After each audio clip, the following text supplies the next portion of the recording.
ಎಲ್ಲ ನನ್ನ ಸ್ನೇಹಿತರಿಗೆ ನಮಸ್ಕಾರಗಳು. ನಾನು ಪ್ರೊಫೆಸರ್ MS ಹೊಳ್ಮಠ್. ಸ್ನೇಹಿತರೆ, ಇವತ್ತು ಒಂದು ಅತ್ಯಂತ ಪ್ರಮುಖವಾದಂತಹ ಮಹತ್ವಪೂರ್ಣವಾದಂತಹ ವಿಷಯವನ್ನು ನಿಮ್ಮ ಜೊತೆಗೆ ನಾನು ಹಂಚ್ಕೊಳ್ತಾ ಇದ್ದೀನಿ. ಅದೇನಂತಂದರೆ, ಭಾರತ ರತ್ನ ಪ್ರಶಸ್ತಿಯ ಕುರಿತಾದಂತಹ ಇನ್ನೂ ಕೆಲವೊಂದು ವಿಷಯಗಳು, ಗೊತ್ತಿರದಂತಹ ವಿಷಯಗಳನ್ನು ನಿಮ್ಮ ಜೊತೆಗೆ ನಾನು ಇವತ್ತು ಹಂಚ್ಕೊಳ್ತಾ ಇದ್ದೀನಿ. 2024ರ ಈ ಹೊತ್ತಿನಲ್ಲಿ ಭಾರತದ ಕೇಂದ್ರ ಸರ್ಕಾರ ಮತ್ತೆ ಅತ್ಯಂತ ಗಣನೀಯವಾದಂತಹ ಸೇವೆಯನ್ನು ಸಲ್ಲಿಸಿದಂತಹ ವ್ಯಕ್ತಿಗಳಿಗೆ ಈ ವರ್ಷವೂ ಕೂಡ ಭಾರತ ರತ್ನ ಪ್ರಶಸ್ತಿಯನ್ನು ನೀಡಿ ಸಂಭ್ರಮಿಸಿದೆ.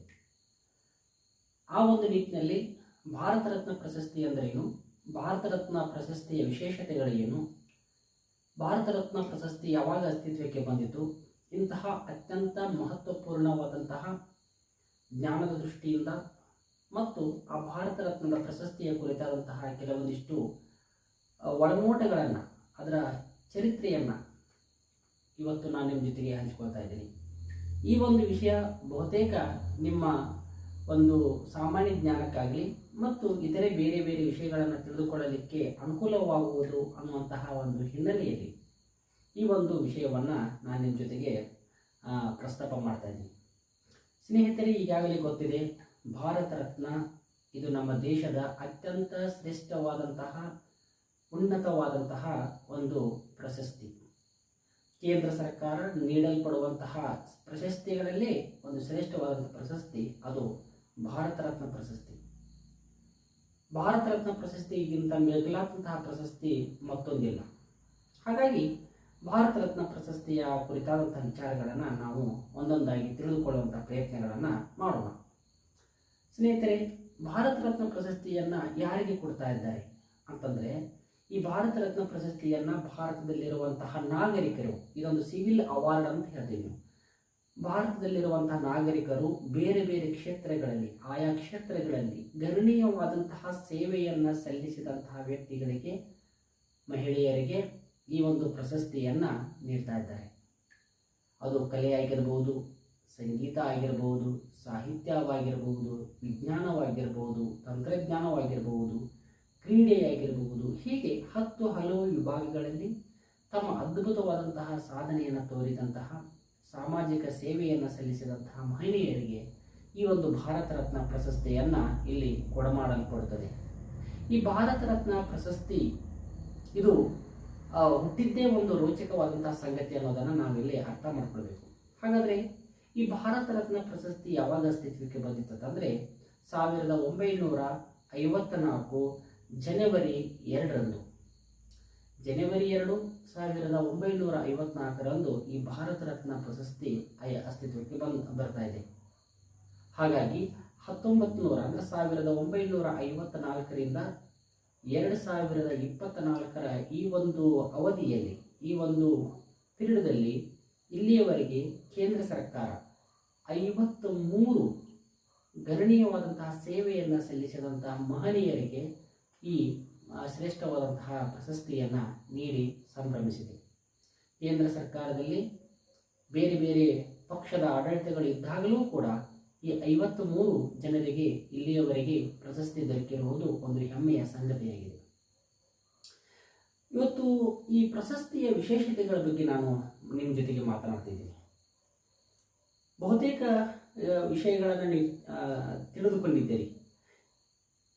ಪ್ರಶಸ್ತಿ ಎಷ್ಟು ಜನರಿಗೆ ಸಿಕ್ತು ಅನ್ನೋದ್ರ ಬಗ್ಗೆನೇ ಬಹಳಷ್ಟು ವಿಷಯಗಳು ಹರಿದಾಡ್ತಾ ಇದ್ದಾವೆ. ಆದರೆ ನನ್ನ ವಿಷಯ ಈ ಪ್ರಶಸ್ತಿಯ ಏನೇನು ಒಳಗೊಂಡಿದೆ, ಇಂಥ ಕೆಲವೊಂದಿಷ್ಟು ಸೂಕ್ಷ್ಮ ವಿಷಯಗಳನ್ನು ನಿಮ್ಮ ಜೊತೆಗೆ ನಾನು ಹಂಚ್ಕೊಳ್ತಾ ಇದ್ದೀನಿ.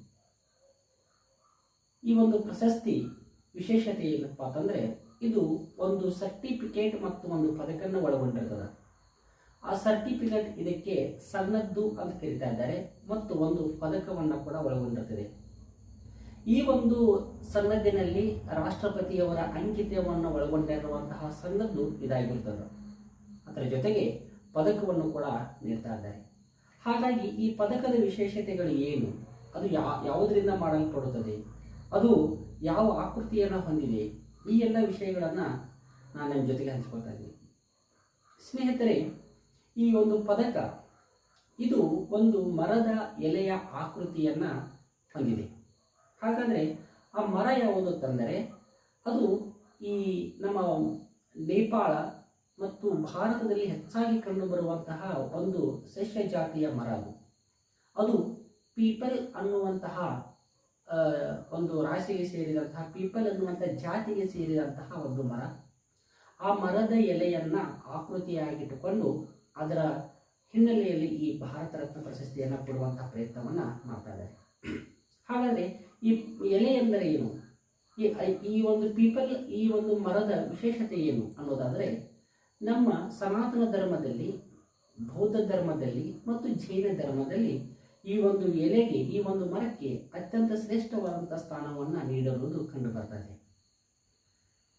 ಈ ಸನಾತನ ಧರ್ಮದಲ್ಲಿ ಈ ಇವತ್ತಿನ ಏನು ಇಂಗ್ಲೀಷ್ನಲ್ಲಿ ಪೀಪಲ್ ಅಂತ ಕರಿತಾ ಇದ್ದಾರೆ, ಇದಕ್ಕೆ ನಾವು ಅಶ್ವತ್ಥ ಮರ ಅಂತ ಕರಿತಾ ಇದ್ದೀವಿ. ಸನಾತನ ಧರ್ಮದಲ್ಲಿ, ಬೌದ್ಧ ಧರ್ಮದಲ್ಲಿ ಕೂಡ ಇದನ್ನು ಅಶ್ವತ್ಥ ಮರ ಅಂತ ಕರಿತಾ ಇದ್ದೀವಿ. ಜೈನ ಧರ್ಮದಲ್ಲಿ ಇದಕ್ಕೆ ಅತ್ಯಂತ ಶ್ರೇಷ್ಠವಾದಂಥ ಸ್ಥಾನವಿದೆ.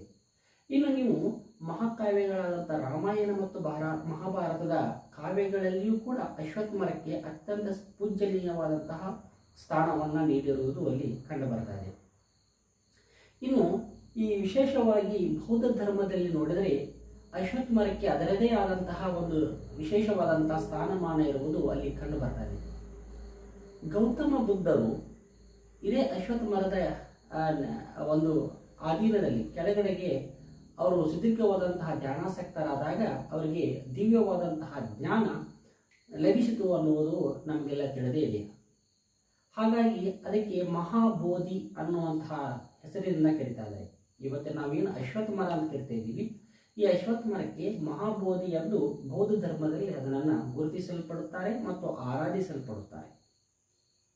ಹಾಗೆ ನೀವು ಹಿಂದೂ ಧರ್ಮದಲ್ಲಿ ಬಂದು ನೋಡಿದರೆ ಅಶ್ವತ್ಥ ಮರಕ್ಕೆ ಅತ್ಯಂತ ಪೂಜನೀಯ ಸ್ಥಾನವಿದೆ.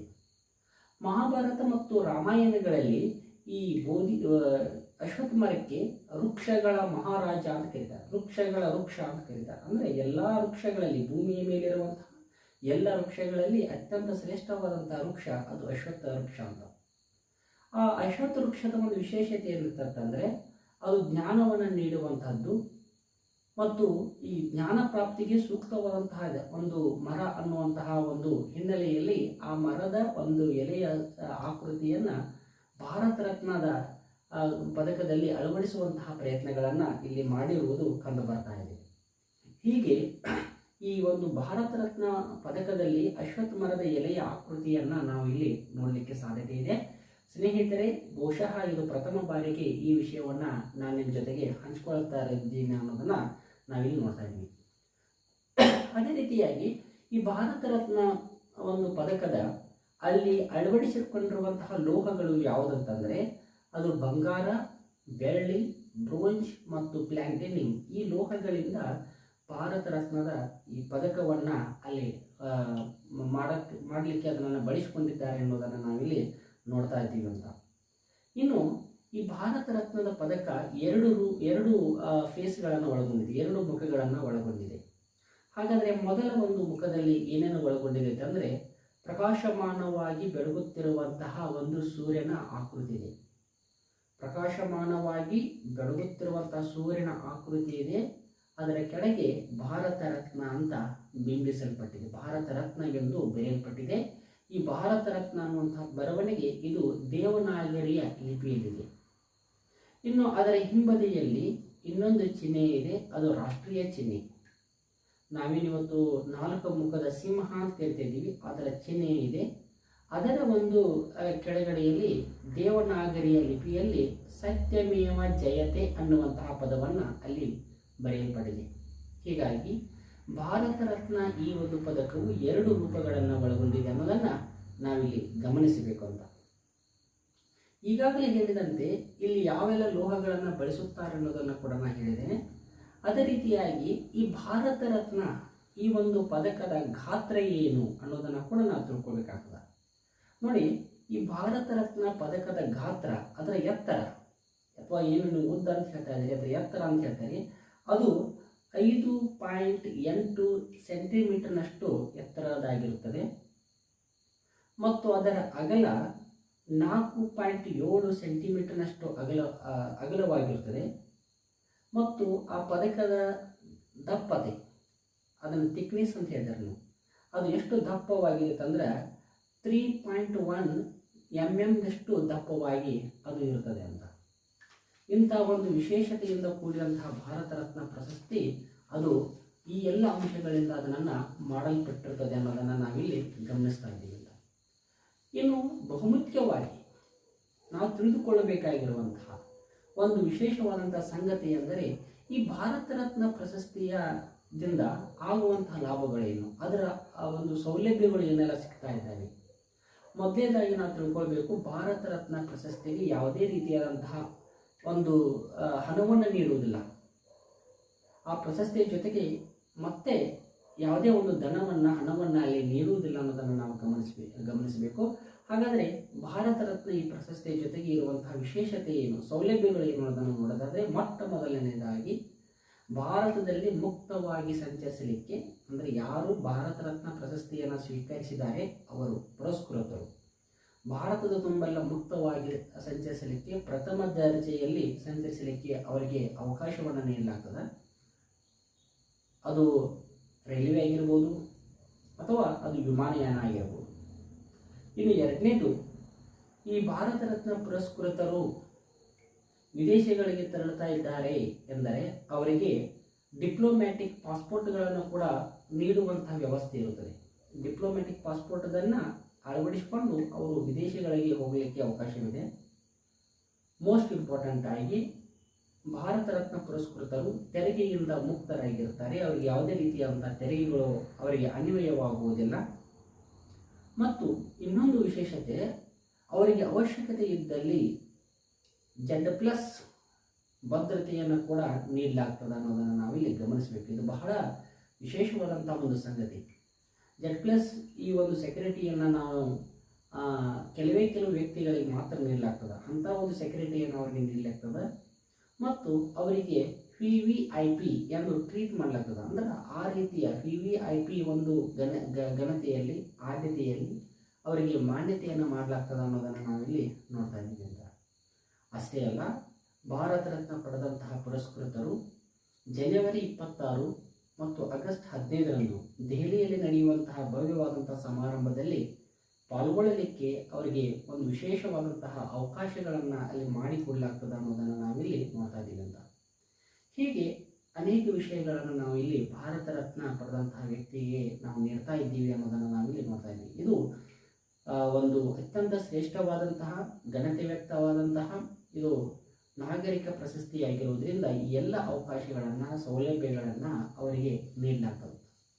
ಸ್ನೇಹಿತರೆ, ಇದು ಅತ್ಯಂತ ಮಹತ್ವಪೂರ್ಣವಾದಂತಹ ವಿಷಯ ನಿಮ್ಮ ಜೊತೆಗೆ ನಾನು ಹಂಚಿಕೊಂಡಿದ್ದೀನಿ. ಅಷ್ಟು ಮಾತ್ರ ಅಲ್ಲ, ಇನ್ನು ಈ ಎಲ್ಲ ಹಿನ್ನೆಲೆಯಲ್ಲಿ ಭಾರತ ರತ್ನ ಪ್ರಶಸ್ತಿಯನ್ನು 1954ರಿಂದ 2024 ಈ ಒಂದು ಕಾಲಾವಧಿಯಲ್ಲಿ ಏನೆಲ್ಲ ಅಲ್ಲಿ ಯಾರೆಲ್ಲ ಪ್ರಶಸ್ತಿಗಳನ್ನು ಪಡೆದುಕೊಂಡರು ಅಂತ ಈಗಾಗಲೇ ಹೇಳಿದ್ದೀನಿ. ಸುಮಾರು 53 ಮಹನೀಯರಿಗೆ ಪ್ರಶಸ್ತಿಯನ್ನು ನೀಡಲಾಗಿದೆ ಈ ಒಂದು ಅವಧಿಯಲ್ಲಿ. ಈ ಎಲ್ಲ ವಿಷಯಗಳನ್ನು ನಾನು ಒಟ್ಟಿಗೆ ಹೇಳ್ತಾ ಇಲ್ಲ, ಆದರೆ ಈ ಒಂದು ಸಂಗತಿಯನ್ನು ಇಟ್ಕೊಂಡು ಅದರ ವಿಶೇಷತೆಗಳನ್ನು ಹೇಳ್ತಾ ಇದ್ದೀನಿ. ಮೊಟ್ಟ ಮೊದಲನೇದಾಗಿ ನೋಡೋದಾದರೆ 1954ರಲ್ಲಿ ನೀಡಲ್ಪಟ್ಟಂತಹ ಭಾರತ ರತ್ನ ಪ್ರಶಸ್ತಿ ಯಾರಿಗೆ ದೊರೆಯಿತು? 1954ರಲ್ಲಿ ಯಾರಿಗೆ ಭಾರತ ರತ್ನ ಪ್ರಶಸ್ತಿಯನ್ನು ನೀಡಲಾಯಿತು ಅಂತಂದರೆ 3 ಜನರಿಗೆ ಭಾರತ ರತ್ನ ಪ್ರಶಸ್ತಿಯನ್ನು ನೀಡಲಾಯಿತು. ಒಂದು ಸಿ ರಾಜಗೋಪಾಲಾಚಾರಿ ಅವರಿಗೆ, ಸ್ವತಂತ್ರ ಹೋರಾಟಗಾರರು, ಗವರ್ನರ್ ಜನರಲ್ ಆದಂಥವರು, ಈ ಒಬ್ಬ ಮಹಾನ್ ವ್ಯಕ್ತಿಗೆ ಪ್ರಶಸ್ತಿಯನ್ನು ನೀಡಲಾಯಿತು. ಇನ್ನು ಸರ್ವಪಲ್ಲಿ ರಾಧಾಕೃಷ್ಣ ಅಂದ ತಕ್ಷಣ ನಮಗೆ ಇಡೀ ಭಾರತದ ಶಿಕ್ಷಕರು ಕಣ್ಣು ಮುಂದಿಗೆ ಬರ್ತಾ ಇದ್ದಾರೆ. ಅವರ ಜನ್ಮದಿನವನ್ನು ನಾವು ಶಿಕ್ಷಕರ ದಿನಾಚರಣೆ ಎಂದು ಆಚರಿಸ್ತಾ ಇದ್ದೀವಿ. ಅಂಥ ಒಬ್ಬ ಶ್ರೇಷ್ಠ ವ್ಯಕ್ತಿಗೆ ಭಾರತ ರತ್ನ ಪ್ರಶಸ್ತಿ ದೊರೆತಾ ಇದೆ. ಅಷ್ಟೇ ಅಲ್ಲ, CV ರಾಮನ್ ಇವರಿಗೂ ಕೂಡ ಭಾರತ ರತ್ನ ಪ್ರಶಸ್ತಿಯನ್ನು 1954ರಲ್ಲಿ ನೀಡಲಾಯಿತು, ಗೌರವಿಸಲಾಯಿತು ಅನ್ನೋದನ್ನು ನಾವಿಲ್ಲಿ ಗಮನಿಸಬೇಕು. ಇದು ಒಂದು ವಿಶೇಷತೆ. ಇನ್ನು ಮುಂದುವರೆದು ಇನ್ನೂ ಒಂದು ವಿಷಯವನ್ನು ನಾನು ನಿಮ್ಮ ಜೊತೆಗೆ ಹಂಚ್ಕೊಳ್ತಾ ಇದ್ದೀನಿ. ಭಾರತದಲ್ಲಿ ಎಷ್ಟು ಮಹಿಳೆಯರು ಭಾರತ ರತ್ನ ಪ್ರಶಸ್ತಿಯನ್ನು ಪಡೆದುಕೊಂಡರು ಈ ಒಂದು ಅವಧಿಯಲ್ಲಿ ಅನ್ನೋದಾದರೆ, ಇಲ್ಲಿ ಕೇವಲ ಮಹಿಳೆಯರು ಅಂದರೆ ಪುರುಷರಿಗಷ್ಟೇ ಸೀಮಿತವಾಗಿಲ್ಲ ಈ ಪ್ರಶಸ್ತಿ. ಮಹಿಳೆಯರು, ಅನೇಕ ಮಹಿಳೆಯರು ಬೇರೆ ಬೇರೆ ಕ್ಷೇತ್ರಗಳಲ್ಲಿ ಸಾಧನೆ ಮಾಡಿದಂಥ ಮಹಿಳೆಯರಿಗೂ ಕೂಡ ಈ ಒಂದು ಪ್ರಶಸ್ತಿ ಲಭಿಸಿದೆ ಅನ್ನೋದನ್ನು ನಾನು ನಿಮ್ಮ ಮುಂದೆ ಹಂಚ್ಕೋತಾ ಇದ್ದೀನಿ. ಹಾಗಾದರೆ ಮೊಟ್ಟ ಮೊದಲನೇದಾಗಿ ಈ ಪ್ರಶಸ್ತಿಯನ್ನು ಪಡೆದಂಥ ಮಹಿಳೆ ನಮ್ಮ ದೇಶದ ಪ್ರಧಾನಮಂತ್ರಿಗಳಾಗಿದ್ದಂತಹ ಮಹಿಳಾ ಪ್ರಥಮ ಪ್ರಧಾನಿಯಾಗಿದ್ದಂತಹ ಇಂದಿರಾ ಗಾಂಧಿಯವರು ಈ ಒಂದು ಪ್ರಶಸ್ತಿಗೆ ಭಾಜನರಾದರು. ತದನಂತರದಲ್ಲಿ ಈ ಪ್ರಶಸ್ತಿಯನ್ನು ಪಡೆದುಕೊಂಡವರು ಮದರ್ ತೆರೇಸಾ. ಮೂರನೇ ಒಬ್ಬ ಮಹಿಳೆಯ ತಂದರೆ ಅರುಣ್ ಆಸಫ್ ಅಲಿ. ಅರುಣ್ ಆಸಫ್ ಅಲಿ ಅನ್ನೋರು ಕೂಡ ಈ ಒಂದು ಪ್ರಶಸ್ತಿಯನ್ನು ಪಡೆದುಕೊಂಡಿದ್ದಾರೆ. ಇನ್ನು ಮುಖ್ಯವಾಗಿ MS ಸುಬ್ಬಲಕ್ಷ್ಮಿ ಇವರು ಕೂಡ ಈ ಪ್ರಶಸ್ತಿಯನ್ನು ಪಡೆದುಕೊಂಡರು. ಇನ್ನು ಭಾರತದ ಕೋಗಿಲೆಯನ್ನೇ ಹೆಸರಾಗಿರುವಂತಹ ಲತಾ ಮಂಗೇಶ್ಕರ್ ಅವರು ಕೂಡ ಈ ಒಂದು ಭಾರತ ರತ್ನವನ್ನು ಪಡೆದುಕೊಂಡಂಥರು. ಹಾಗಾಗಿ ಇಲ್ಲಿಯವರೆಗೆ ಸುಮಾರು 5 ಜನರಿಗೆ ಭಾರತ ರತ್ನ ಪ್ರಶಸ್ತಿ, ಮಹಿಳೆಯರಿಗೆ ಭಾರತ ರತ್ನ ಪ್ರಶಸ್ತಿ ಒಲಿದಿದೆ ಅನ್ನೋದನ್ನು ನಾವೆಲ್ಲೇ ಗಮನಿಸಬೇಕು. ಇನ್ನು ಮುಂದುವರೆದು ಈ ಭಾರತ ರತ್ನ ಪ್ರಶಸ್ತಿಯನ್ನು ಅಧ್ಯಯನ ಮಾಡುವಾಗ ನಮಗೆ ಗಮನಕ್ಕೆ ಬರುವಂಥ ಇನ್ನೊಂದು ವಿಷಯ ಏನಂತಂದರೆ ಲಾಲ್ ಬಹದ್ದೂರ್ ಶಾಸ್ತ್ರಿ. ಲಾಲ್ ಬಹದ್ದೂರ್ ಶಾಸ್ತ್ರಿ ಅವರಿಗೂ ಕೂಡ ಭಾರತ ರತ್ನ ಪ್ರಶಸ್ತಿಯನ್ನು ನೀಡಲಾಯಿತು. ಆದರೆ ಭಾರತದಲ್ಲಿಯೇ ಮರಣೋತ್ತರ ಭಾರತ ರತ್ನ ಪ್ರಶಸ್ತಿಯನ್ನು ಮೊಟ್ಟ ಮೊದಲ ಬಾರಿಗೆ ಲಾಲ್ ಬಹದ್ದೂರ್ ಶಾಸ್ತ್ರಿ ಅವರಿಗೆ ದೊರೆಯಿತು ಅನ್ನೋದನ್ನು ನಾವಿಲ್ಲಿ ನೋಡ್ತಾ ಇದ್ದೀವಿ. ಅಂದರೆ ಮರಣ ಹೊಂದಿದ ನಂತರ ಭಾರತ ರತ್ನ ಪ್ರಶಸ್ತಿಯನ್ನು ನೀಡಲಾಯಿತು, ಅದು ಲಾಲ್ ಬಹದ್ದೂರ್ ಶಾಸ್ತ್ರಿ ಅವರಿಗೆ ಅನ್ನೋದನ್ನು ನಾವಿಲ್ಲಿ ನೋಡ್ತಾ ಇದ್ದೀವಿ ಅಂತ. ಇನ್ನು ರಾಷ್ಟ್ರಪತಿ, ಭಾರತ ರತ್ನವನ್ನು ಪಡೆದಂತಹ ಮೊದಲ ರಾಷ್ಟ್ರಪತಿ ಯಾರಾದರೂ ಇದ್ದರೆ ಅವರು ರಾಜೇಂದ್ರ ಪ್ರಸಾದ್. ನಮಗೆ ಈಗಾಗಲೇ ಭಾರತ ಸಂವಿಧಾನ ಓದುವಾಗ, ಭಾರತದ ರಾಜಕೀಯ ಇತಿಹಾಸವನ್ನು ಓದುವಾಗ ರಾಜೇಂದ್ರ ಪ್ರಸಾದ್ ಅವರ ಹೆಸರು ಅತ್ಯಂತ ಮುಂಚೂಣಿಯಲ್ಲಿರುವಂತಹ ಹೆಸರು. ಭಾರತ ಸಂವಿಧಾನ ರಚನಾ ಸಮಿತಿಯಲ್ಲಿ ಅದರ ಅಧ್ಯಕ್ಷರಾಗಿ ಕಾರ್ಯವನ್ನು ನಿರ್ವಹಿಸಿದವರು ರಾಜೇಂದ್ರ ಬಾಬು ಪ್ರಸಾದ್. ಅಂತ ಒಬ್ಬ ಮಹಿಳೆಯರಿಗೆ ಇದು ಸಿಗ್ತಾ ಇದೆ. ಅಷ್ಟೇ ಅಲ್ಲ, ಭಾರತ ರತ್ನ ಪಡೆದ ಮೊದಲ ಪ್ರಧಾನಮಂತ್ರಿ ಈಗಾಗಲೇ ನಿಮಗೆಲ್ಲ ತಿಳಿದಿರುವಂತೆ ಜವಾಹರ್ಲಾಲ್ ನೆಹರು ಅವರು ಈ ಒಂದು ಪ್ರಶಸ್ತಿಗೆ ಭಾಜನರಾದರು. ಅವರು ಭಾರತ ರತ್ನ ಪಡೆದ ಮೊದಲ ಪ್ರಧಾನಮಂತ್ರಿ ಅನ್ನೋದನ್ನು ನಾವು ಇಲ್ಲಿ ನೋಡಬೇಕು. ಇನ್ನು ಈಗಾಗಲೇ ನಾನು ಹೇಳಿದಂತೆ ಯಾವ ವಿಜ್ಞಾನಿ ಮೊದಲ ಬಾರಿಗೆ ಈ ಭಾರತ ರತ್ನ ಪ್ರಶಸ್ತಿಯನ್ನು ಪಡೆದುಕೊಂಡಿದ್ದಾರೆ ಅಂತ ನೋಡೋದಾದರೆ, ಭಾರತ ರತ್ನ ಪಡೆದ ಮೊದಲ ವಿಜ್ಞಾನಿ ತಂದೆ CV ರಾಮನ್.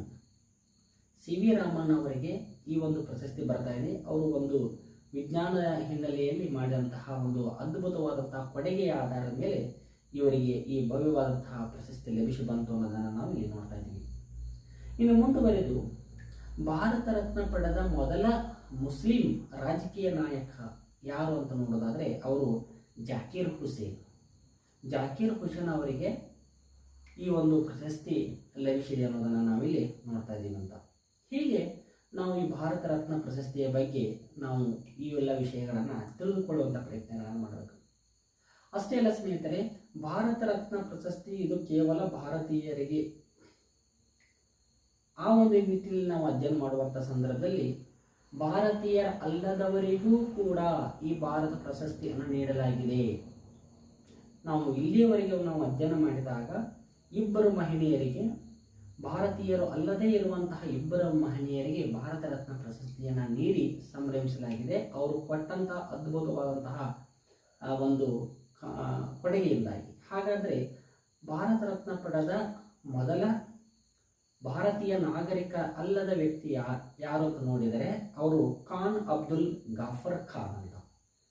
ಖಾನ್ ಅಬ್ದುಲ್ ಗಾಫರ್ ಖಾನ್ ಇವರಿಗೆ 1987ರಲ್ಲಿ ಇವರಿಗೆ ಈ ಪ್ರಶಸ್ತಿಯನ್ನು ನೀಡಿ ಗೌರವಿಸಲಾಯಿತು ಅನ್ನೋದನ್ನು ನಾವು ನೋಡ್ಕೋಬೇಕು. ಇವರು ಭಾರತದ ಚಳುವಳಿಯಲ್ಲಿ ಅತ್ಯಂತ ಅದ್ಭುತವಾದಂತಹ ಒಂದು ಕೊಡುಗೆಯನ್ನು ನೀಡಿದಂತಹ ಮಹಾ ವ್ಯಕ್ತಿ. ಹಾಗಾಗಿ ಅವರ ಒಂದು ಕೊಡುಗೆಯನ್ನು ನಾವು ಗಣನೆಗೆ ತೆಗೆದುಕೊಂಡು ಭಾರತ ಸರ್ಕಾರ ನೀಡಿತು ಅನ್ನೋದನ್ನು ನಾವಿಲ್ಲಿ ನೋಡ್ತಾ ಇದ್ದೀವಿ ಅಂತ. ಇನ್ನು ಅದೇ ರೀತಿಯಾಗಿ ಇನ್ನೊಬ್ಬ ವ್ಯಕ್ತಿ ಭಾರತೀಯದ ನಾಗರಿಕ ಅಲ್ಲದವರಿಗೆ ನೀಡಲಾಯಿತು. ಅವರು ಯಾರಪ್ಪ ಅಂತಂದರೆ ನೆಲ್ಸನ್ ಮಂಡೇಲಾ. ನೆಲ್ಸನ್ ಮಂಡೇಲಾ ದಕ್ಷಿಣ ಆಫ್ರಿಕಾದವರು. ಇವರು 1990ರಲ್ಲಿ ಈ ಒಂದು ಪ್ರಶಸ್ತಿಯನ್ನು ನೀಡಿ ಅವರಿಗೆ ಗೌರವಿಸಲಾಯಿತು ಅನ್ನೋದನ್ನು ನಾವಿಲ್ಲಿ ನೋಡ್ತಾ ಇದ್ದೀವಿ ಅಂತ. ನೆಲ್ಸನ್ ಮಂಡೇಲಾ ದಕ್ಷಿಣ ಆಫ್ರಿಕಾದ ಗಾಂಧಿ ಅಂತ ಅವರನ್ನು ಕರಿತಾ ಇದ್ದೀವಿ. ನಮ್ಮ ದೇಶದ ಮಹಾತ್ಮ ಗಾಂಧೀಜಿಯವರ ಜೀವನ ಚಿಂತನೆಗಳು ಎಲ್ಲವೂ ಕೂಡ ಆ ನೆಲ್ಸನ್ ಮಂಡೇಲಾ ಅವರ ಮೇಲೆ ಭವ್ಯವಾದಂಥ ಪ್ರಭಾವವನ್ನು ಬೀರುವುದು ನಮಗೆ ಇಲ್ಲಿಗೆ ತಿಳಿದಿರುವಂಥ ವಿಷಯವಾಗಿದೆ. ಇನ್ನು ಮುಂದುವರೆದು ಅತ್ಯಂತ ಕಿರಿಯ ವಯಸ್ಸಿನಲ್ಲಿ ಭಾರತ ರತ್ನ ಪ್ರಶಸ್ತಿ ಪಡೆದಂತಹ ಮೊದಲ ವ್ಯಕ್ತಿ ಯಾರು ಅನ್ನೋದು ನೋಡಿದರೆ ಕ್ರಿಕೆಟ್ ಲೋಕದ ದಂತಕಥೆ, ಕ್ರಿಕೆಟ್ ದೇವ, ಗಾಡ್ ಆಫ್ ಕ್ರಿಕೆಟ್ ಅಂತ ಏನು ಕರಿತಾ ಇದ್ದೀರಿ, ಸಚಿನ್ ತೆಂಡೂಲ್ಕರ್ ಅವರಿಗೆ ಈ ಒಂದು ಭಾರತ ರತ್ನ ಪ್ರಶಸ್ತಿ ಲಭಿಸಿತು. ಸಚಿನ್ ತೆಂಡೂಲ್ಕರ್ ಅತ್ಯಂತ ಕಿರಿಯ ವಯಸ್ಸಿನಲ್ಲಿಯೇ ಭಾರತ ರತ್ನ ಪ್ರಶಸ್ತಿಯನ್ನು ಪಡೆದ ಮೊದಲ ಭಾರತೀಯ ಅನ್ನೋದನ್ನು ನಾವು ಗಮನಿಸಬೇಕು. ಈಗಾಗಲೇ ನಾನು ಹೇಳಿದ್ದೇನೆ, 1954ರಿಂದ 2024ವರೆಗೆ 53 ಜನರು ಈ ಪ್ರಶಸ್ತಿಯನ್ನು ಪಡೆದುಕೊಂಡಿದ್ದಾರೆ. ಆದರೆ ಇದರಲ್ಲಿ ಅತ್ಯಂತ ಕಿರಿಯ ವಯಸ್ಸಿನಲ್ಲಿ ಪ್ರಶಸ್ತಿಯನ್ನು ಪಡೆದುಕೊಂಡವರು ಸಚಿನ್ ತೆಂಡೂಲ್ಕರ್. ನೀವು ಕ್ರಿಕೆಟ್ ಲೋಕದ ದಂತ ಕಥೆ ಅಂತ ಏನು ಕರಿತಾ ಇದ್ದೀರಿ ಅವರಿಗೆ, ಅವರು ಈ ಪ್ರಶಸ್ತಿಯನ್ನು ಪಡೆದುಕೊಂಡರು. ಇವರಿಗೆ ಈ ಪ್ರಶಸ್ತಿಯನ್ನು ಪಡೆದುಕೊಳ್ಳುವಾಗ ಸಚಿನ್ ತೆಂಡೂಲ್ಕರ್ ಅವರಿಗೆ ಕೇವಲ 40 ವಯಸ್ಸಾಗಿತ್ತು ಅನ್ನೋದನ್ನು ನಾವು ಇತಿಹಾಸದಲ್ಲಿ ಓದ್ತಾ ಇದ್ದೀವಿ. ಹಾಗಾಗಿ ಇವರು ಅತ್ಯಂತ ಕಿರಿಯ ವಯಸ್ಸಿನಲ್ಲಿ ಈ ಭಾರತ ರತ್ನ ಪ್ರಶಸ್ತಿಗೆ ಭಾಜನರಾದರು ಅನ್ನೋದನ್ನು ನಾವಿಲ್ಲಿ ನೋಡ್ತಾ ಇದ್ದೀವಿ. ಹೀಗೆ ಸ್ನೇಹಿತರೆ, ಭಾರತ ರತ್ನ ಪ್ರಶಸ್ತಿ ಇದು ಅನೇಕ ವಿಷಯಗಳನ್ನು ಈಗಾಗಲೇ ಒಳಗೊಂಡಿರೋದು ಕಂಡುಬರ್ತದೆ. ಭಾರತ ರತ್ನ ಪ್ರಶಸ್ತಿ ಇದು ಬೇರೆ ಬೇರೆ ವಿಷಯಗಳನ್ನು ಓದುವಾಗ ಎಷ್ಟು ಜನ ಪಡೆದುಕೊಂಡ್ರು, ಯಾರೆಲ್ಲ ಪಡೆದುಕೊಂಡ್ರು, ಇಂಥ ವಿಷಯಗಳನ್ನು ಓದಿರ್ತೀರಿ. ಆದರೆ ಭಾರತ ರತ್ನ ಪ್ರಶಸ್ತಿಯ ಪದಕ ಅದು ಹೇಗೆ ಮೂಡಿತು, ಅದರ ಆಂತರಿಕ ವಿಷಯಗಳು ಯಾವುವು ಅನ್ನೋದನ್ನು ನಿಮ್ಮ ಜೊತೆಗೆ ಹಂಚಿಕೊಂಡಿದ್ದೇನೆ. ಇದು ಬಹುಶಃ ನಿಮಗೆಲ್ಲರಿಗೂ ಉಪಯುಕ್ತವಾಗ್ತದೆ ಅನ್ನುವಂತಹ ಹಿನ್ನೆಲೆಯಲ್ಲಿ ಈ ಒಂದು ವಿಡಿಯೋನ ಮುಗಿಸ್ತಾ ಇದ್ದೀನಿ. ಎಲ್ಲರಿಗೂ ಧನ್ಯವಾದಗಳು. Thank you.